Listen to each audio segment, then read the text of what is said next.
Hey guys, today we are going to build a $500 entry-level gaming PC. Within this video, I will cover each specific component dollar value, the step-by-step build guide, and some benchmarks to see how the RX 6500 XT performs. All parts will be linked in the description below.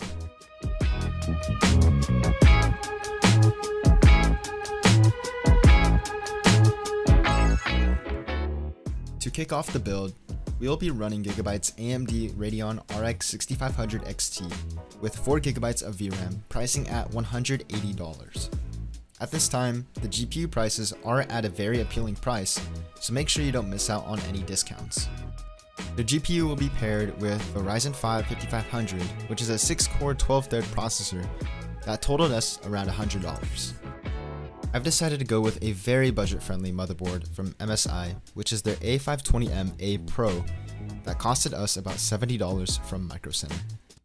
The DDR4 16GB of RAM is from T-Force for $50, and we chose to get a 500GB solid-state M.2 from Kingston for $35. The ECU that will be powering our build is Thermaltake's 500-watt power supply, which was $40. And the last component will be nonetheless NZXT's H510 case that totaled $65. And that leaves the running total to about $550. I decided to throw in some extra components into the build to make it a little more aesthetically appealing with some cable extensions and some RGB fans from up here. Alright guys, so we're going to be working with our motherboard and CPU first. So let's open these bad boys up.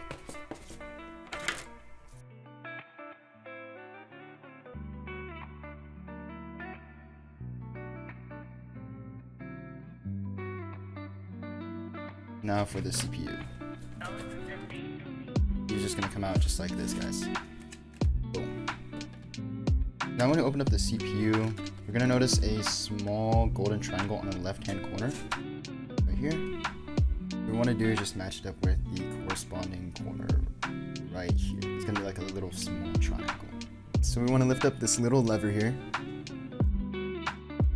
I'm going to gently put it down just a little bit until it falls into the socket itself. Let gravity do its thing, remember that. And then we're going to push down on the lever again. And there it is, all secure. Alright, so before we install the CPU cooler, we're going to install the M.2 drive. It's going to go right below the CPU. And the motherboard should come prepackaged with some screws for the M.2. Be really tiny. Like, place down, push down on the M.2. That's it. Alright, so now we're going to install the CPU cooler right here. But before we do, we need to unscrew these screws, which are the mounts. Goes one, goes two, and then this thing just comes out, just like that. 3, and then 4. Now we're going to take our stock AMD cooler. It comes pre-applied with some thermal paste, so that's pretty good. And we're just going to match up these 4 corners with these 4 corners right here. Once it's all lined up, just start screwing them in. What I like to do is go in a diagonal pattern so that there's weight on each end, just evenly distributed. And then make sure it's generously tight. Now that's in. Now we just need to plug this guy into the fan header. Alright, now that the CPU cooler is installed, we're going to work with the RAM now. Alright, we got the 2 sticks of RAM out. Now for this one, hold this down on the left side. We're going to pull down the pins. 1, 2. We're going to line up these edges with these right here. First one goes in. And push down. There's going to be a click, and this lever right here is going to go back up. We're going to do the same thing with the other one. Push down. 1, 2. Boom. Alright, now that everything is installed on the motherboard, we're going to start working on the case.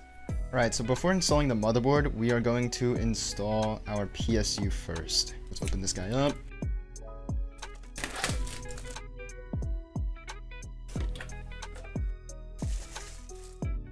Alright, so we're just going to insert this PSU right underneath here.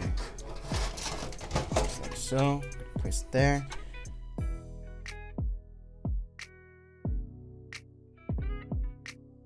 Okay, now that we have the PSU installed, we're gonna install the AIO Shield. It's just gonna go right here on the back side of the case. And it should just snap in. Okay, since we are using a micro ATX motherboard, I'm gonna be installing one more standoff right here. Next, I'm going to be lining up these guys right here with the AIO Shield over here in the back. We're going to screw in the screws inside each standoff. Alright guys, now it is time to install our graphics card. Before we do that, we had to take out one of these things located back here. All you have to do is just unscrew this and it'll pop right out. Next, we have to push down on this lever and then insert your graphics card. Okay, moving to the back of the case, we are going to be installing our cable extensions right here. We're only going to be using the 24-pin, 3-pin for the GPU, and the 2-pin for the motherboard. Okay, so now we're just going to slide these cables through here, and then this one down here. And this guy is going to go up here. Okay, so now that we have these cables up front, we're just going to connect this guy into this big 24-pin slot here. And then for the GPU, we're going to take this guy right here, plug him in into this 6-pin slot. Boom. And that's it. And don't forget about the 4-pin CPU socket up here. Alright, so now we're going to be dealing with the HD audio and the F panel cables. HD audio is going to be on the bottom left, and the F panel is going to be on the bottom right. Just like that. Alright guys, now that the PC is fully built, let's go ahead and play some games.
Alright guys, for a $500 budget build, the PC is running games well over 60 FPS on low to medium settings, and the temperatures of the CPU, the RAM, and the GPU are very stable. If you made it this far throughout the video, thank you guys so much for watching. If you have any questions or recommendations, feel free to drop a comment down below. Thank you guys.